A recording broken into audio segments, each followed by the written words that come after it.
Hello, and welcome to a bonus box of Warhammer 40k's Grim History from Beyond. I'm Zekthar, and this week we have a very special bonus box for you. The final conclusion of the Terran Crusade. Well, when we last left our heroic warriors, they were battling the Thousand Suns on the dark side of the moon, trying to buy time for the Imperium to send reinforcements, and it seemed to be going fine. But then, a fresh pulse of dark power surged through the webway gate, its energies whirling faster and faster, until they formed a flaming vortex. A wave of supernatural dread swept over the Loyalist Space Marines as a huge, horn-headed figure stepped through onto the surface of Luna. Spreading his wings wide, Magnus the Red looked up at Guilliman with a mocking smile. Drawing himself up to his full height, Magnus the Red raised his ensorcelled glaive and spoke dolorous words of power that rang out in defiance of all natural law. Purple flames leapt, forming shimmering shields, and warded the Thousand Suns from harm. Suddenly, the Roboute and Scarab Occult could advance unharmed, striding upwards as their foes' shots exploded upon Magnus's psychic shields. The Thousand Suns suffered no such obstructions, and dozens of loyalists were sent tumbling back from the crater's lip, blood and shattered bones spraying. Seeing the sudden shift in the situation, and knowing that they must hold out no matter the cost, Guilliman ordered his surviving warriors back. Moments later, the first ranks of the Roboute Marines crested the lip of the crater and strode out with their gun muzzles flaring. More Thousand Suns marched behind them, and their surviving loyalists fell back to the void ship wrecks and rocky craters to gain cover while their tanks backed steadily away with their guns thundering. Magnus rose from the crater. With a word, the demon Primarch unmade a trio of Dread Knights, burning out their psychic wards and crushing their armor. With a gesture, he telekinetically plucked an Ultramarines Land Raider from the ground and slammed it through ranks of Scutari like a cannonball. Magnus brandished his staff, and reality rent apart, a tide of cackling Zinchian demons boiling from the warp to join the battle. Recognizing the demon Primarch would swiftly destroy his army if allowed free rein, Guilliman broke into a headlong charge, giving vent to a booming war cry. The Primarch of the Ultramarines smashed a path through the Roboute before him and launched himself into a heroic leap from the lip of the crater. Guilliman's sword, burning blade leaving a trail of flame behind him. Magnus saw his brother coming and began an incantation of pain. Before he could finish it, the Lord of Ultramar struck. Magnus managed to parry his brother's arcing blade with his glaive, but the battering ram impact of Guilliman's leap carried the Crimson King backwards, away from the fight. The two Primarchs tumbled across the lunar surface, dust billowing around them, and smashing into the rusted wreck of an Imperial frigate. Slabs of metal and corroded ironwork crashed down around them, burying the fighting brothers in an avalanche of wreckage. Meanwhile, the battle around the crater raged on, the last remnants of the Terran Crusade fighting furiously to survive. Guilliman fought his way to freedom, hurling aside a slab of rusted metal and ignoring the alarms ringing within his helmet. His armor was compromised, its air supply venting, and the cold of the void leaking in. Were it not for his godlike constitution and Call's life-sustaining technology, Guilliman would likely have been dead. Instead, he raised his blade and kicked his way clear of the scattered wreckage. "Magnus!" he shouted through his box grill, searching around him. The Primarch knew his dubiously gifted brother could hear his words, even in the void of space. "I know better than to think you are dead. Face me!" Deep laughter rolled around Guilliman, a sound redolent with ancient malice. As he watched, Magnus's ethereal form rose from the wreckage and drifted down to loom over him. The demon Primarch solidified once more, huge and menacing. "Very well, Roboute," laughed Magnus, and his words conjured crystalline showers that rained down upon the pale ground.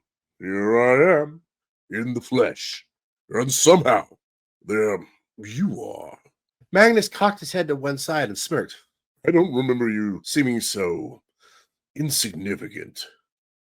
10 millennia have made you no less arrogant, then?" asked Guilliman, warily circling his towering foe. Inside his helm, a look of disgust twisted his patrician features as he regarded the monstrous form of the Crimson King. "Certainly, those years have done you no other kindness." Magnus sighed. How can you have such grand plans, and yet such scant vision has always eluded me? This is what true power looks like. I see no power here, said Guilliman, shaking his head in dismay. I see corruption and enslavement to monsters that are worshipped as gods. Sparing a glance at the loyalists fighting nearby, Magnus shook his head and chuckled ironically. On that, Roboute, perhaps we can agree. The Cyclopean sorcerer's smile turned into a sneer when he noticed his brother glance at the skies above. Hoping to keep my sons and I occupied until the remnants of this palisade Imperium come to save you? I may not reach our father's throne room today, brother, but I promise you won't either. You will be long dead before help arrives. That alone will be all worth this trouble. And with that, Magnus attacked. The giant moved far faster than even Guilliman could have believed, his ensorcelled glaive lashing out to split the Lord of Ultramar in two. Guilliman leapt backwards, pulling his midriff in as he did so. Magnus's weapon drew sparks from his armor as it whistled past, and Guilliman landed atop the crumpled prow of a nearby frigate. Before he could even take stock, Magnus was hurling balls of blue psychic flame at him. Guilliman threw himself out of their path, sliding down the prow's rusted flank and dropping into a crouch at his feet. He broke into a charge, bursting from the drifting cloud of dust raised by his landing and weaving skillfully around his brother's sorcerous projectiles. The ammunition in the hand of Dominion was spent, but it was still a phenomenally powerful weapon. Sidestepping a downward cut from Magnus's glaive, Guilliman slid inside his brother's guard and delivered a thunderous uppercut. The impact lifted Magnus from his feet and sent him tumbling upwards into the inky blackness. Fiery blood drifted in strings from Magnus's shattered jaw, causing kaleidoscopic fungi to sprout from where it splattered on Luna's surface. The power of change embedded even in the demon Primarch's blood. Rolling psychic energy wrapped around Magnus, arresting his motion and righting him as he howled in anger. The demon Primarch stared hatefully down with his single eye, and Guilliman knew fresh sorrow as he realized how truly mad and lost his sibling had become. Arrogance, shouted Guilliman. It was always your undoing, brother. You thought this would be an easy fight, that the gifts of your so-called gods would render me impotent. Perhaps those that you serve are not all you believe them to be. Magnus's rage vanished in an eye blink, and he laughed scornfully in response of Guilliman's jibe. You would like to believe that, wouldn't you? That the dutiful Roboute Guilliman was justified in his loyalty. That, now the ramifications of our choices have become clear, you can look down on me as you always did. With sudden violence, Magnus jabbed downwards with his glaive. Multicolored flames exploded from its blade, engulfing Guilliman and the bedrock upon which he stood. Moon dust exploded upwards in crackling clouds. Fire danced across scrap iron, and Roboute cried out as agony racked his body. Crackling with raw power, Magnus descended, still pouring warp fire into his brother. Guilliman screamed again, dropping to one knee as his armor blazed with searing energy. Sparks burst from the overloaded systems of his power armor, and the smell of his own cooking flesh filled his nostrils.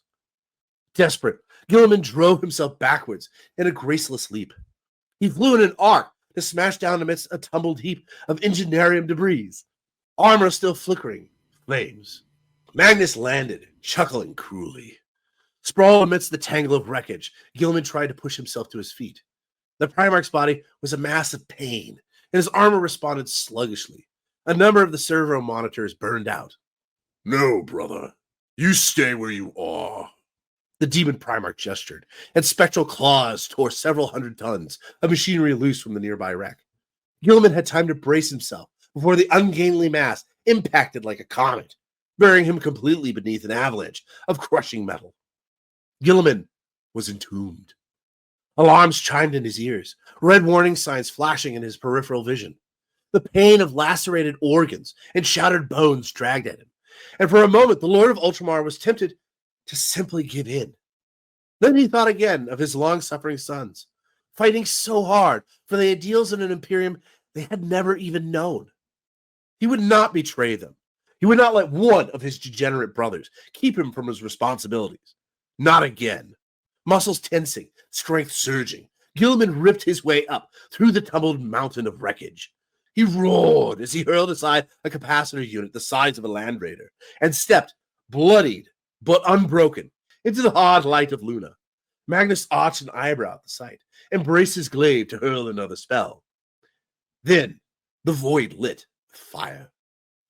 Meanwhile, Grandmaster Aldrich Voldus looked up and gave thanks as the Emperor's deliverance rained down upon the battlefield. Guilt-chased fighter craft screamed over the lunar landscape. As they did so, rippling lines of fire exploded amidst Rubicae and horrors alike. Las blasts and hails of explosive shells tore the Zentian foot soldiers apart. Bombs fell amongst them, sundering armor and flesh. At the same time, vast leviathans of adamantium and plasteel rumbled overhead. Naval system monitors of the Imperial Navy's Terran defense fleet hove into low orbit, their enormous forms swamping the battlefield in shadow as they came. Aided by triangulatory targeting data transmitted by Archmagos Belisarius Call, the void ships rained pinpoint-accurate fire upon the foe. Lunar dust whirled in sent vortices as teleport energies snatched it up. Bright light flared as the golden giants of the Adeptus Custodes stepped from it with their guardian spears leveled. Cursing, the sorcerers ordered their undead golem warriors to turn and address these new foes, but to no avail. Moving with breathtaking speed and skill, the custodians hacked their way into the heretic Astartes. Each fought like a hero born, their blades splitting ancient power armor like firewood, and sending empty helms spinning lazily away across the lunar surface. Rallying as aid appeared, the last enclaves of those warriors who had set out from Macragge fought back with renewed fury. Aldrich Voldus stepped out from the wreckage of a bulk carrier, leading his remaining Grey Knights and Dread Knights in a valiant charge, his hammer smashing apart ceramite wherever it connected, and psychic lightning danced about him despite the Chaos Sorcerer's best efforts to banish it. Inquisitor Greyfax fought alongside him, her iron will bringing Zentian conjurers to their knees before she struck off their heads with her masterwork blade. Seizing the moment, Saint Celestine swept through the enemy ranks, the ardent blade slashing left and right.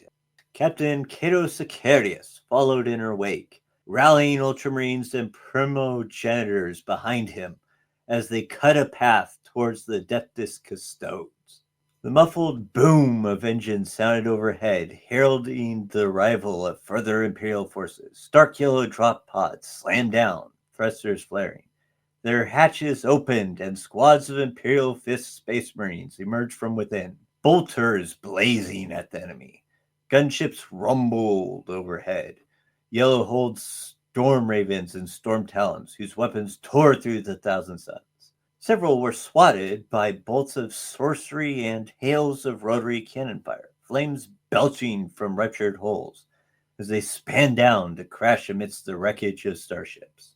Amongst these craft flew a trio of Valkyries with hulls of crimson and black, the sigil of the Adeptus Astra Telepathica blazoned on their flanks. Arcing through the explosions and mayhem above the battlefield, the gunships made for the point some way distant where Guilliman still battled his monstrous brother. Purple fire speared upwards, ripping the wing from the leading craft and sending it rolling to a halt in a blazing fireball. The other two swept on towards their quarry, and as they came in low, their side doors slid open. While the brave pilots blitzed fire at Magnus the Red, two squads of helmed Sisters of Silence dropped from the gunships. They landed near Guilliman in fighting crouches. Angrily, Magnus swept his clawed hand through the air, dragging one gunship sideways with telekinetic power and smashing it into the other. Both Valkyries exploded and tumbled downwards, but the Sisters of Silence leapt nimbly aside. Magnus glowered, jabbing with his glaive and sending tendrils of green and yellow psychic flames spiraling in their direction. The sorcery sputtered and died before it reached them, undone by the empiric dead zone around the warrior knolls. Seeing a strategic advantage at last, Guilliman leapt down from the mound of wreckage and landed amidst the Sisters of Silence. They would shield him from his brother's fell powers. Together, the Primarch and the Sisters charged towards Magnus with their blades at the ready. The demon Primarch hurled another volley of psychic destruction, growling in frustration as it flickered out like the first. Angrily, Magnus hefted his glaive and swooped forward to meet his enemies at close quarters. If he could not destroy them with the powers of the warp, he would hack and crush their mortal bodies until nothing remained but meat. Beneath the dark lunar sky, with Terra hanging, ancient and hallowed above them, the two Primarchs clashed together once again. Sindri Veilwalker bounded into the air. She drove one foot into the side of a Rubicai's helm, ripping it free with the force of her kick. The Shadow Seer pushed off from her first victim, spinning through the thin air to hurl bewildering glamour into the face of a nearby sorcerer. The Zinch worshipper howled in pain, clawing at his helm and ripping it free. His flesh froze in solar seconds, eyes bursting as bloody puffs and gore squirted from his nose, mouth, and ears. The sorcerer trilled a mocking laugh as she landed, spinning her stave low to sweep the legs from two more Rubikai before sketching an elaborate bow to their fellows. Amidst a hail of ensorcelled bolts, Veilwalker sprang away as her kin cartwheeled into the enemy amidst from another direction. In such low gravity conditions, the Harlequins could achieve feats of agility and grace beyond even their normal blinding skill. And Veilwalker laughed again as she saw the Rubikai rendered clumsy by comparison. Bounding in high pirouette over the battle, Veilwalker sought he who wore the armor of fate. There he was, amidst the wrecks of crude human spacecraft, battling his monstrous brother alongside a band of warriors. Even from here, the mere presence of the psychic gnolls made Salandri shudder. Guilliman and Magnus were trading hate-filled blows, their weapons crashing together with titanic force. The gnolls were doing what they could to aid the fight, stabbing blades at the demon in their midst or pouring bolter fire into him. Already, several lay as broken corpses for their troubles, but the rest were doing an effective job of deadening Magnus's sorcerous powers. Veilwalker landed gracefully, ignoring a storm of magical flames that exploded away to her left. Demons, befuddled by her domino field, cast their spells at where they believed her to be. With a thought, Veilwalker activated the communications inlay in her helm, communing with her death jester, the Hollow Prince. The moment has arrived, our drama has played out, and the brothers' enmity burns anew. Now the final curtain, then, whispered the voice of the Hollow Prince, rich with wicked mirth. Indignation, outrage, vendetta. It must be thus. I shall ready the gate. For truth this time. You deliver your lines and let matters play out. Without waiting for an answer, Veilwalker cut her communications. She sprinted for the crater from which they had all emerged. She wove and sprang, dodged and tumbled through the raging battle, finally throwing herself into a feet-first slide over the crater's lip. Veilwalker arced gracefully down, moondust falling about her like snow, and landed in a crouch amid the mounds of armored corpses. Across the crater floor, the darkness was lit by the whirling storm of purple light that spat from the corrupted webway gate. Magnus had done that, cursing the portal to permit his unnatural passage. Veilwalker smirked coldly behind her mask. He would pay for that hubris. Across the field of battle, she knew that the Hollow Prince would be communicating with Guilliman, explaining their plan to the Primarch. The Death Jester would be telling the Primarch that Magnus could be destroyed only by casting his body into the corrupted webway gate. If Veilwalker's visions were correct, Guilliman would believe him. Meanwhile, she had to prepare the gateway, which was currently guarded by a pair of chaos sorcerers, ghosting closer through the bodies with illusions flickering about her. Veilwalker drew her shuriken pistol, A gentle squeeze of its trigger, a flick of her wrist, and several more gentle depressions. First one sorcerer and then the other staggered as rounds struck them, perfectly placed to puncture their gorget seals and open their jugular arteries. The two sorcerers crumpled, and Veilwalker hurriedly began her incantations. The energies around the webway gateway pulsed and shuddered, the runes on its sides glowing brighter as a keening vibration shook the dark pit. At that moment, battling demigods appeared upon the crater's edge, Guilliman and Magnus both bleeding from wounds they had dealt one another, still flanked by a last handful of the Knoll warriors. Magnus bisected another woman with a brutal swing of his glaive, which lashed around to hack a chunk from Guilliman's breastplate. In return, the Lord of Ultramar drove Magnus back with hammer blows from the Emperor's blade, then slammed his shoulder into his brother's chest and sent the Crimson King crashing down the steep slope. Guilliman leapt after him, not giving Magnus a chance to recover. The Primarch's onslaught was punishing, the wounded Guilliman visibly pouring everything he had into this last storm of blows. Veilwalker melted away into the shadows as the warring brothers neared the webway gate, still muttering her incantations and weaving her staff back and forth. Magnus conjured a deadly sphere of warp energies and hurled it at his brother with all his might. Guilliman's iron halo absorbed the worst of the blast, but still he was sent staggering back. With his back to the gate, the Primarch of the Thousand Suns conjured a wave of telekinetic fury and used it to fling a mass of Space Marine corpses, loyalist and traitor alike, at the last few gnolls. They vanished from Solandri's sight, their contra-empiric drag blinking out as they were buried beneath the macabre heap of the dead. The Chasseur started forward, fearing for the fate of the final act. Then, with the roar of hate and rage, Guilliman struck. The Lord of Ultramar lunged at his brother. The burning blade drove in under the Primarch's guard and sank deep into his chest. Golden flames leapt as Magnus howled in agony as they chewed hungrily at his flesh. He unleashed his power in an uncontrolled sorcerous blast, its shockwave racing out across the crater and throwing Solandri from her feet. The burst of power hurled Guilliman onto his back, blade in hand, and sent Magnus staggering free back through the pulsing webway gate. Solandri had one chance, a single moment in which to alter fate. With a final word, she shattered the runestone that glowed hot in her palm and severed the webway gate to Luna forever. Power surged, Magnus roared his fury, and was cut off from Luna. His warriors and his brothers banished to the depths of the labyrinth dimension. Guilliman staggered to his feet, limping and wounded underneath his smoldering and blackened armor.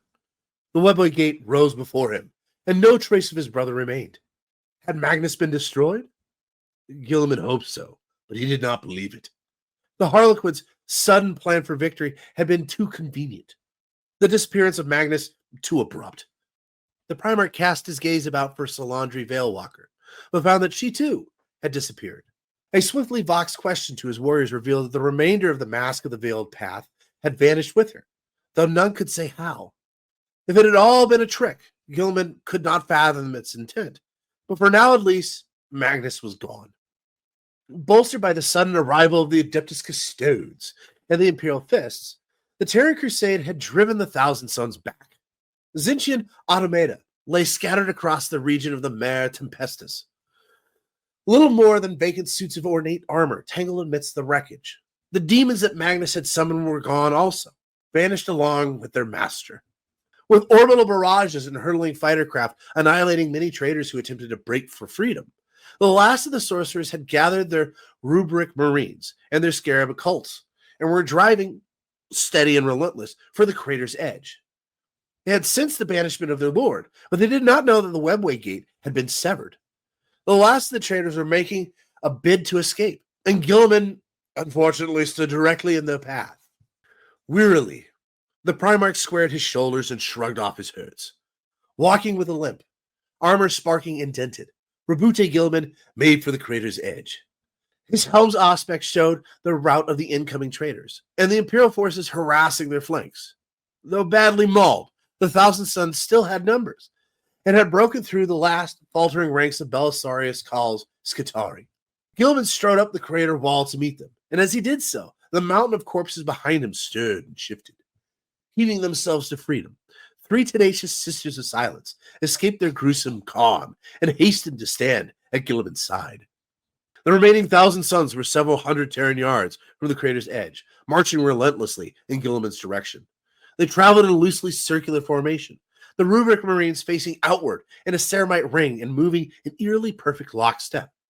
Loyalist forces surrounded them, squads of infantry and scorched battle tanks pouring fire into the retreating traders. More Rubicae fell by the moment, but with the sorcerers safe at the heart of the formation, the Thousand Sons' momentum was hard to stop. They would come no further, resolved Guilliman. Voxing orders to every Imperial warrior, the Primarch instructed his followers to charge the Thousand Sons from every side, and all remaining vehicles to provide supporting fire.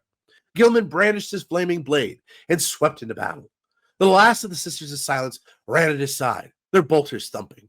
The Imperial forces closed upon the traitors like a clinching fist. The muffled thunder of gunfire carried across the Mare Tempestus as a devastating storm of shots engulfed the Thousand Sons. At the same time, Aldrich Voldus, Cipher, Greyfax, Belisarius Khal, and Saint Celestine charged into the enemy's midst with their guns blazing and warriors at their backs. Thunder hammers swung, connecting with tectonic force. Power swords slid through armor like knives through silk. Sorcery transformed noble warriors to crystal statues, or collapsing heaps of mutated flesh. Through the mayhem waded Roboute Guilliman, hacking and bludgeoning his way towards the sorcerers at the heart of the enemy formation. Enough loyal blood had been shed, enough brave warriors had been slain, and more besides, to bring Guilliman within striking distance of the throne world. The losses ended now, and the Ultramarines Primarch would be the one to end them. The first sorcerer he met was backhanded from his disc, tumbling away like a rag doll. The next 2 fell to lethal sword thrusts, their blood puffing out into the void slow clouds. 3 more turned their powers upon the Primarch, only to find hexes faltering and hellfires flickering to nothing as the Sisters of Silence joined the fray. One sorcerer succeeded in driving his sword through Guilliman's pauldron and drawing the Primarch's blood. Another cracked one eyelids of his helm with a desperate thrust of his staff. No other harm did the sorcerers cause the Lord of Ultramar, who passed through them like a storm of death and left all as drifting corpses. At the last, the battle was done. The final Roboute Marine, leaderless and without direction, were cut swiftly to pieces. The whirling storm of moon dust settled as the battle's furies abated. With his loyal warriors kneeling around him and his foes destroyed, Guilliman allowed himself to lean for a moment upon his blade and to feel the pain of both body and soul. Now, after the Battle of Luna, matters moved swiftly. Fresh waves of craft descended to scour away the traitor corpses that litter the region. Inquisitorial agents and teams of Mechanicus Magi Xenotechnologists swarmed the battlefield, the former seeing to the matters of containment and secrecy, while the latter fell upon the deactive webway gate like vultures. Guilliman ignored them all. He allowed the senior apothecary amongst the Imperial Fists to tend to his most immediate hurts, and then insisted that he and his companions be allowed to press on. None was foolish enough to deny a living Primarch. Indeed, few save the Custodes could stop staring in wonderment long enough to communicate with him, and so Guilliman's demands were soon met. Down from on high came an enormous lander of remarkable design, glimmering gold in the harsh light of Sol. The craft resembled a 2-headed Imperial Aquila writ large.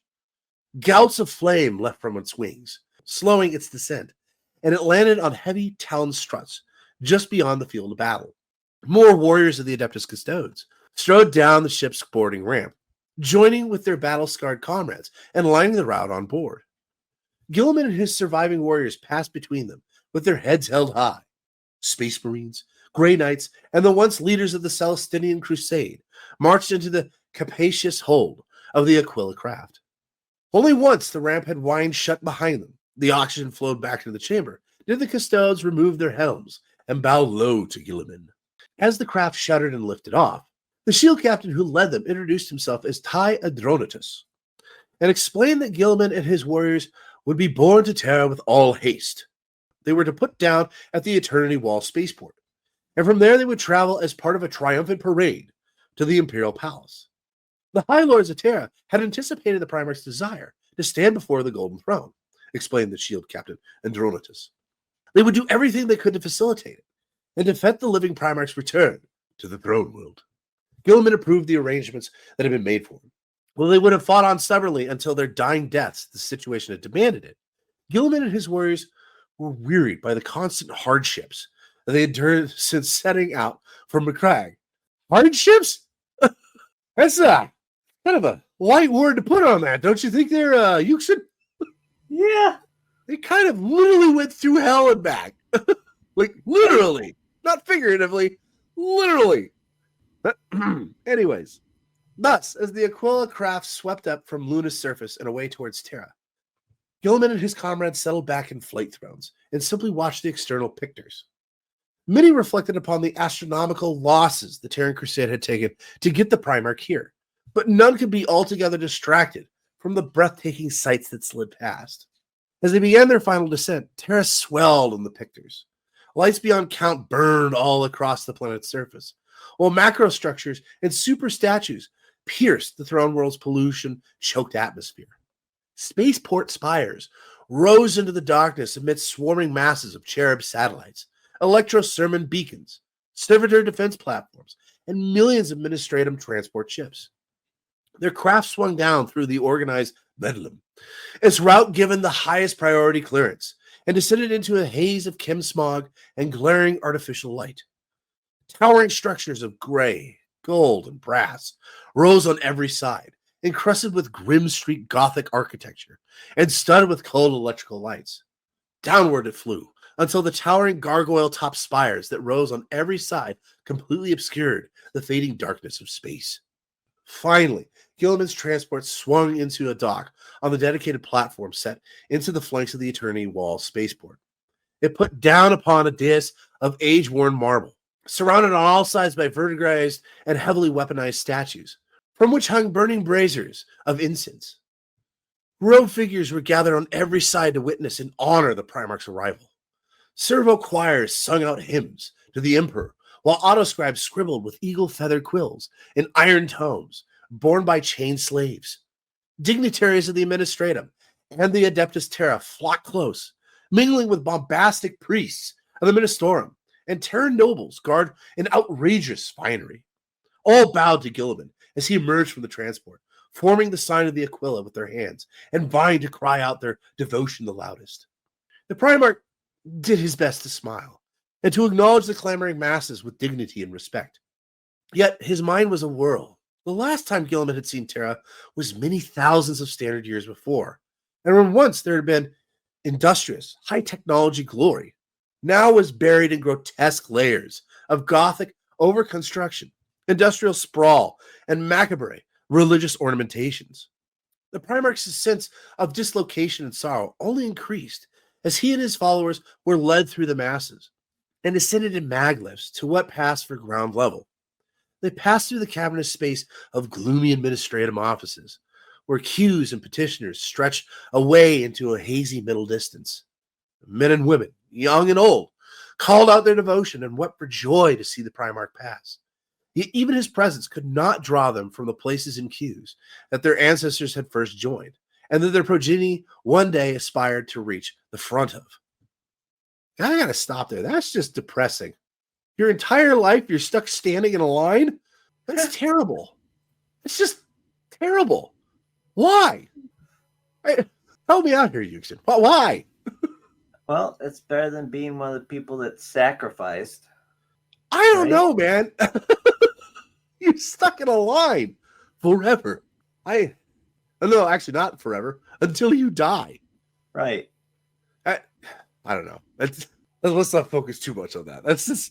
That's pretty terrible. But Loitering. Sorry. It's literally legal loitering. Yeah. And if you move, you're dead.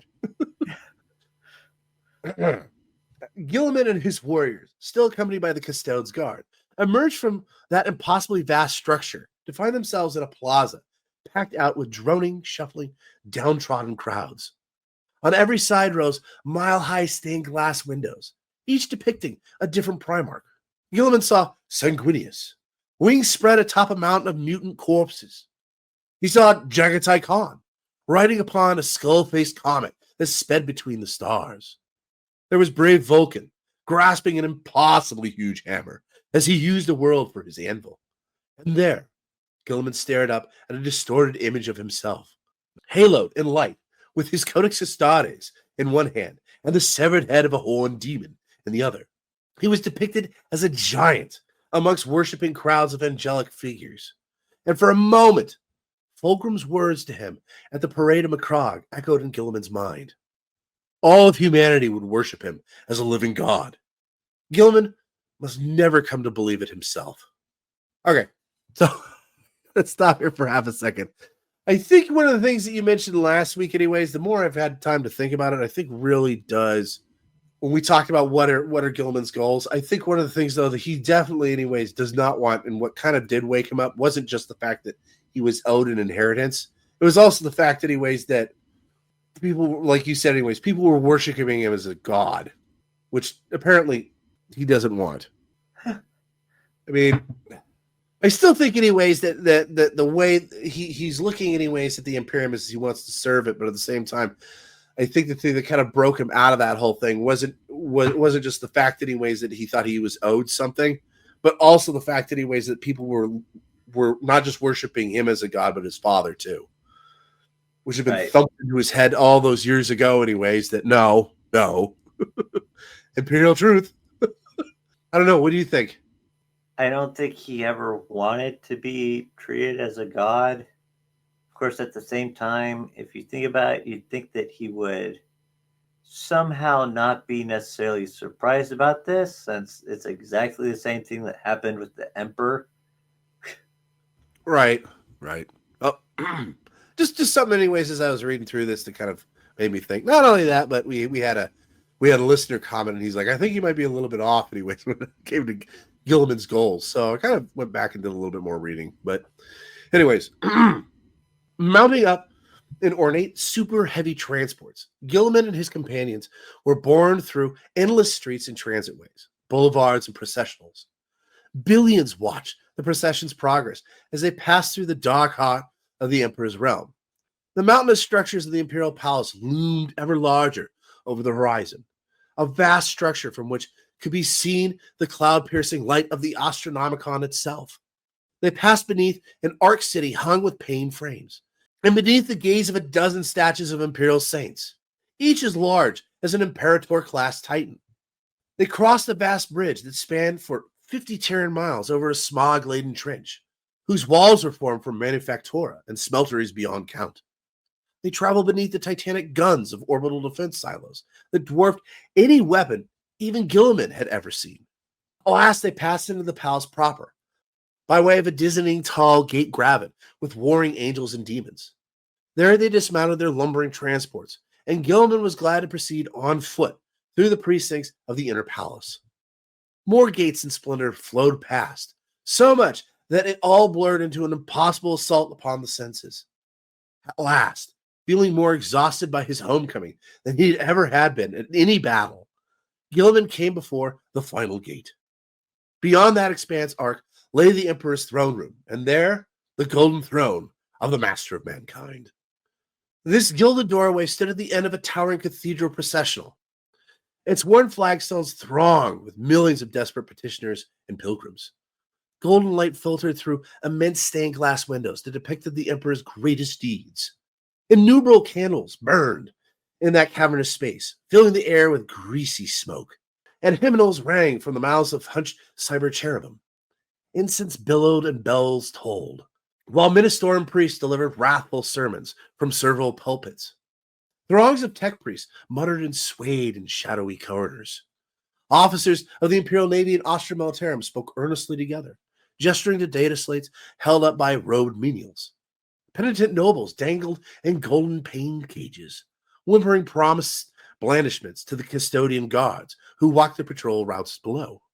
The doorway itself was beautifully worked in gold, bronze, and precious stones, though it had the look of ancient, faded grandeur. It stood 50 Terran feet high within an arc of black marble, atop a flight of stone steps into which deep grooves had been worn by the passage of countless feet. The edges of each step were piled with petitioners' bones. Atop the steps stood 20 of the Adeptus Custodes. They were accompanied by the Martian tech priests and led by a regal warrior in a high-plumed helm, golden armor, and an ermine-trimmed cloak. Roboute Guilliman strode up the processional through masses of pilgrims and petitioners who reached out quivering hands to touch his armor as he passed. With him walked Captain Cato Sicarius, Grand Master Aldrich Voldus, Shield Captain Adronatus, and the mysterious Cipher and his battle brothers, along with Belisarius Call, Catriona Greyfax, and Saint Celestine. This last figure was scarcely less adored by the crowds than Guilliman himself, and she turned aside before the steps to offer her blessings to all. Behind them marched the last battle brothers of the Terran Crusade, footfalls crashing and weapons held at parade ground readiness. Despite all they had endured, the Space Marines and the Grey Knights still made for a magnificent sight. Guilliman halted at the foot of the stairs and looked up into the steely eyes of the custodians. Their leader stepped forward, rapping his ornate spear thrice against the top step, and announced himself as the Aquila commander Kalim Varanor. In formal High Gothic, Varanor asked who came before the throne room of the Emperor of Mankind. Equally formal, Shield Captain Adronatus announced the leaders of the Terran Crusade, one by one. Further words were exchanged, ancient forms repeated by rote, but lent gravitas by the arrival of the living Primarch. Guilliman's purpose was demanded and given, to gain an audience with his father, the Emperor. The air thickened with tension, millions of onlookers holding their collective breaths as the Aquila commander held a gaze of the returned Primarch. Would Callum Varanor suspect some treachery? Would he decry Guilliman as false, or demand further proof of his identity? The Aquila commander looked to the Martian priest hunched at Guilliman's side. The robed figure inclined its head in assent, and Varanor announced his verdict. The Primarch would be permitted to pass alone into the throne room. All others would wait outside. At this, Cipher stiffened, his hands strayed towards his holstered pistols. Guilliman had expected this moment and had planned for it accordingly. The hooded Dark Angel and his men had upheld their end of the bargain, granting Guilliman his freedom on the Blackstone Fortress. Yet the Primarch was no fool enough to trust such an ominous figure blindly.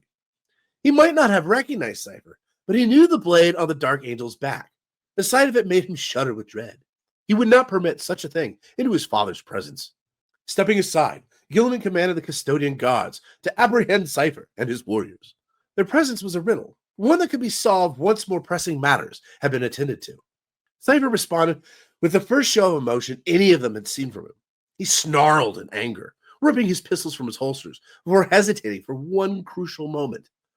Visibly torn between attempting escape and making a doomed lunge for the doorway above. In that second, the custodians closed in with their guardian spears leveled. Cipher and his followers found themselves surrounded in a ring of crackling blades. Slowly, his half-seen expression grim, Cipher holstered his weapons, and he and his brothers knelt in submission before their captors.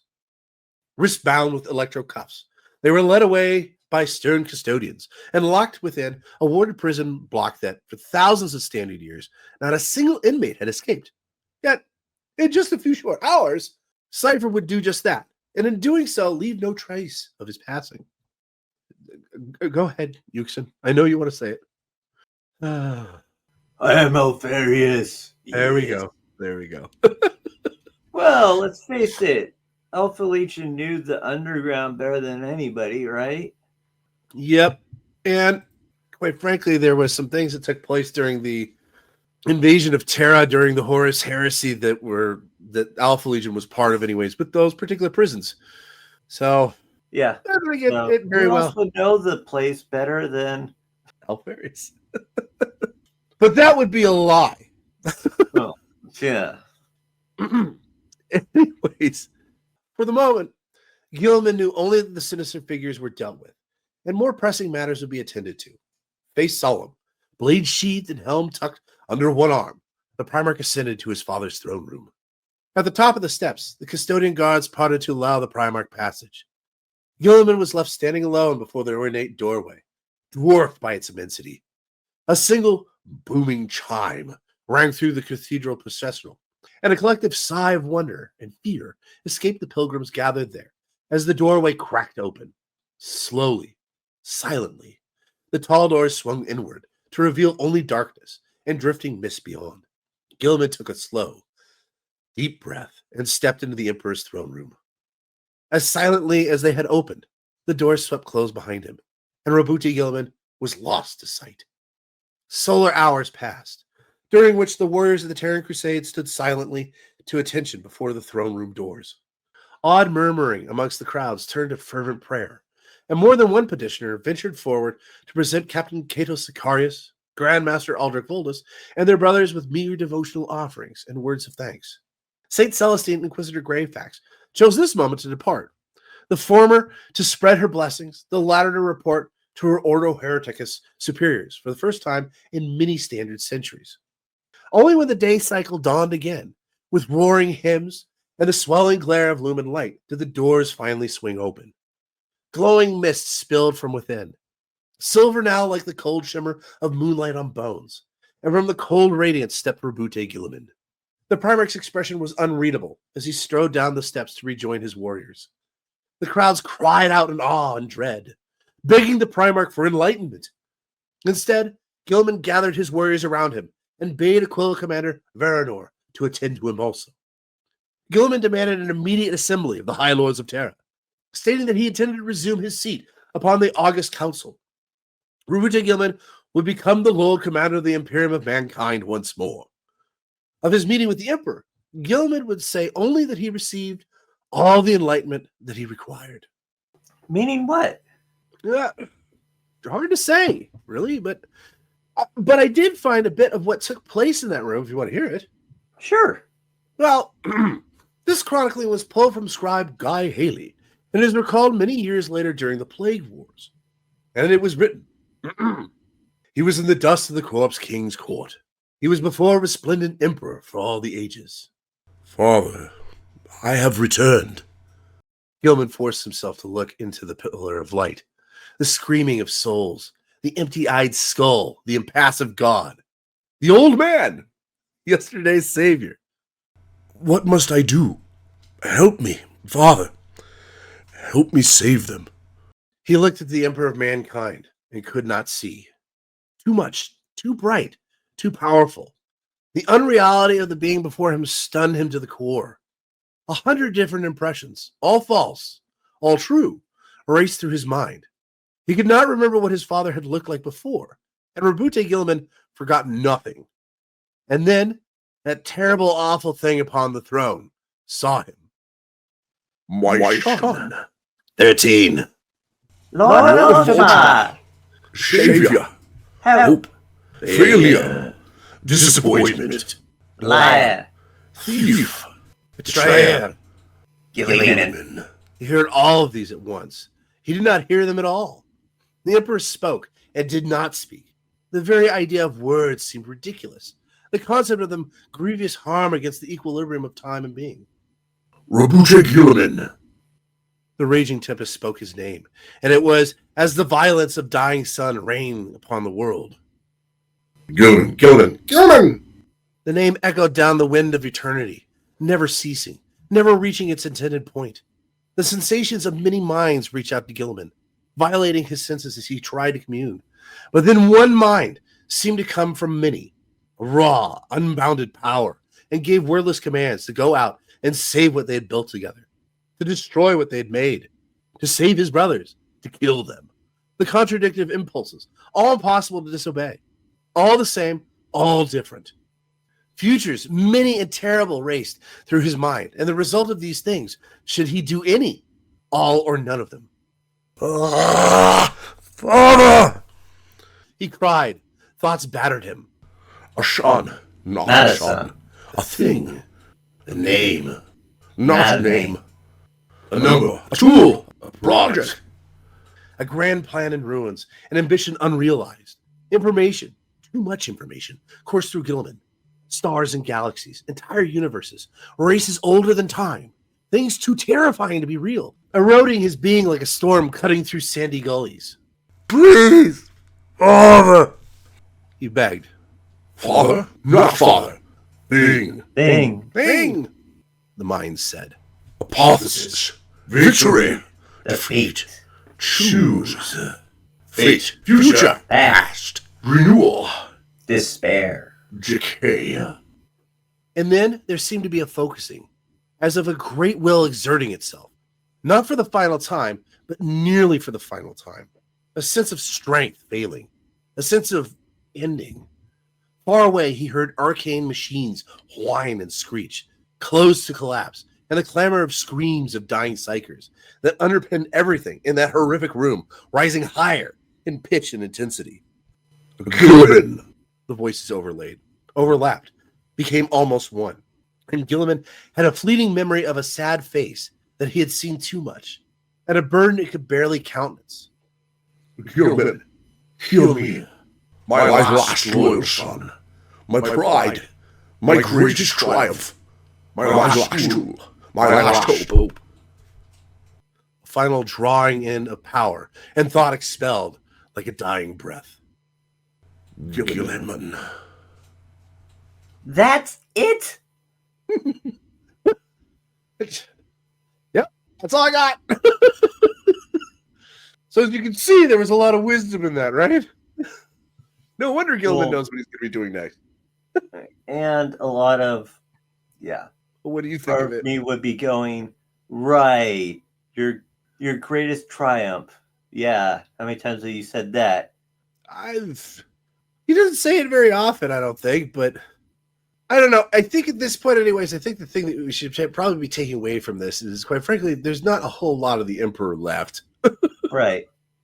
He's just kind of holding on by the skin of his teeth. So I think the best we can get out of this, anyways, is, I mean, quite frankly, Guilliman kind of figures out here that he's not getting a whole lot of help from Pops. Yeah. If anybody's going to do it, he's going to take care of himself. I mean, that's the only thing I can pretty much gather from that. What do you think? Well, it seems like from what he's seeing that the Emperor's trying to piece things together from like a bazillion different points of view, which he's not quite. Yeah. It's like, it's a lie. No, it isn't. Yes, it is. Well, it might be. What's the name again? I don't know. It's Guilliman. Really? It'd be interesting to hear a conversation between the Emperor and Karos the Fate Weaver. Yeah, actually, one of the things that popped in my mind was that Minds in the vicinity of that place would just explode, just out of the sheer confusion. It would make Zinch go mad. Let's put it that way. Well, in the solar days that followed, the Primarch became the center of a whirlwind of activity. He addressed the High Lords in the Senatorium Imperialis, claiming the Emperor's personal mandate as he forcibly removed several of them from office and replaced them with individuals of his own choosing. Guilliman warned the High Lords of an encroaching darkness, a terrible warp phenomenon that was even now manifesting itself across the galaxy from end to end. The war against the Dark Gods was entering a new phase, more desperate and doom-laden than ever before in human history. The Great Rift was opening. The ever-growing flood of astropathic distress calls reached Terra supported the Primarch's warnings. Cadia had been only the beginning. From the ravaged Fenris sector and orc-infested Armageddon to the systems of Attila and Baelor, all felt the grasping claws of chaos. New warp rifts were splitting the void in a terrifying number, while existing warp phenomena rolled outwards like a pyroclastic clouds of volcanic eruptions. Witch lights swam between stars, and the monstrous things moved behind the veil of reality, all gnashing fangs and glaring eyes. whole sectors of the Imperium were going dark, while others reported the onslaught of rabid greenskin hordes, aggressive Tau fleets, or deathless Necron hosts, seemingly driven to conquest in the face of the expanding warp storm fronts. Heretic chaos cults and rogue psychers rose up in their billions, and every Imperial world now seemed set to burn in the fires of unending galactic war. For all these disturbing omens and disastrous losses, Guilliman urged humanity's leaders not to give up hope. The Emperor of the Imperium was not blind to their plight, and neither was its restored Lord Commander. New armies would be raised in breathtaking numbers from Belisarius Call's forges on Mars. Guilliman planned to bring forth new and terrible weapons, whose fury even the worshippers of the Chaos Gods would be unable to withstand. Fresh fleets would be built, grand war engines consecrated in the Emperor's holy name. The Imperium faced total war on a galactic scale. With warp storms spreading and intensifying, no world was safe. Yet humanity would not drown in this tide of warfare, but instead would ride upon the crest of a bloody wave to triumph once more against the darkness. Roboute Guilliman vowed that he would not cower behind Terra's walls and wait for mankind's oppressors to bring death to his door. He would stride out amongst the stars and meet the enemy in the Emperor's name, as he always had. The Imperium would unite as one in the face of mutual annihilation and take the battle to the mutant, the traitor, the alien, and the heretic. So commanded Roboute Guilliman, and thus, even as the warp storms raged and the Astronomicon itself strove to pierce the ever-blackening clouds, vast armies and armadas were raised in numbers not seen since the Great Crusade that founded the Imperium 10 millennia before. A dark new age called from amidst the fires of endless war, and the Imperium of Man would answer. Well, on that note, we'd be out of time this week. I hope you found it interesting, and if you did, by all means, like, follow, and of course, subscribe.